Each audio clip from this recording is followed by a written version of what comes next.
Assalamualaikum warahmatullahi wabarakatuh. Salam sejahtera bagi kita semua. Hai Sobat Lasar, selamat datang di podcast kami.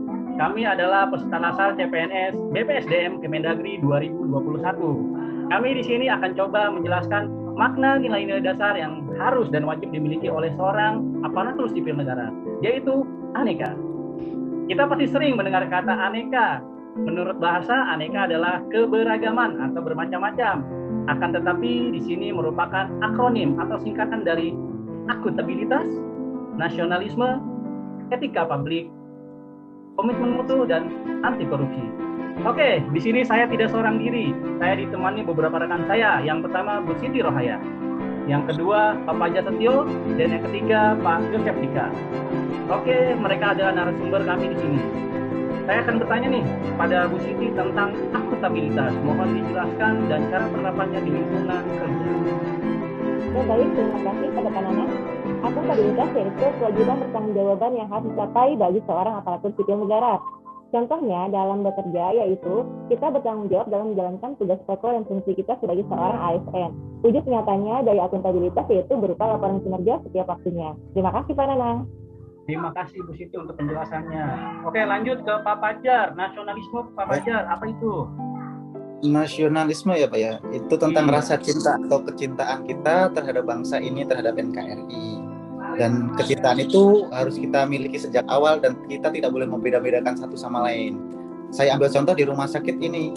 Di rumah sakit kita nggak harus membedakan yang kulit putih harus kita layani atau kulit hitam dulu yang harus kita layani. Jadi kita satu rasa bangsa Indonesia. Oke, terima kasih. Lanjut ke Pak Yosef. Etika publik Pak Yosef. Apa itu? Baik, terima kasih Pak Nanang. Saya jelaskan terkait dengan etika publik. Etika publik itu merupakan suatu refleksi Pak Nanang, refleksi mengenai standar atau norma yang menentukan baik atau buruk, benar atau salah perilaku, tindakan dan keputusan untuk mengarahkan kebijakan publik dalam rangka menjalankan tanggung jawab pelayanan publik.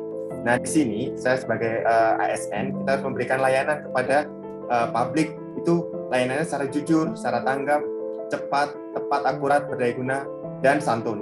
Mungkin itu Pak Nanang, terima kasih. Oke, terima kasih Pak Yosef penjelasannya. Akuntabilitas sudah, nasionalisme sudah, etika publik sudah. Sekarang kita berlanjut lagi nih Bu Siti mengenai komitmen itu. Coba dijelaskan Ya, Bu Siti. menurut saya komitmen mutu yaitu suatu alat untuk mempertahankan kualitas suatu organisasi. Maka kita sebagai seorang ASN harus mampu meningkatkan mutu kita sebagai ASN. Salah satunya yaitu meningkatkan inovasi dalam bekerja. Terima kasih Pak. Terima kasih Bu Siti. Yang terakhir nih Pak Fajar, anti korupsi nih. Iya Pak, ini masalah gede nih atau priority case yang ada di Indonesia nih, kasus besar nih. Yang kabarnya kemarin-kemarin ada kayak korupsi bansos itu ya Pak ya. Nah, kesadaran anti korupsi itu perlu kita tanamkan dari diri kita Pak. Karena mungkin hawa nafsu terus godaan-godaan dari luar itu banyak, tetapi kalau kita membentengi dari diri kita kesadaran anti korupsi, terus kita menularkan ke keluarga, ke teman-teman, ke organisasi, itu semakin lama korupsi itu akan hilang di muka bumi ini. Oke, terima kasih penjelasannya. Jadi bisa saya simpulkan adalah aneka itu saling terkaitan dan saling berkesinambungan. Di sini kita sebagai ASN dituntut untuk bisa selalu mengerti dan memahami dan harus bisa mengimplementasikan nilai-nilai dasar tersebut dalam kehidupan kita sehari-hari atau ketika kita sedang menjalankan tugas. Ini ada tambahan lagi, mungkin dari Pak Yosef ada tambahan Pak?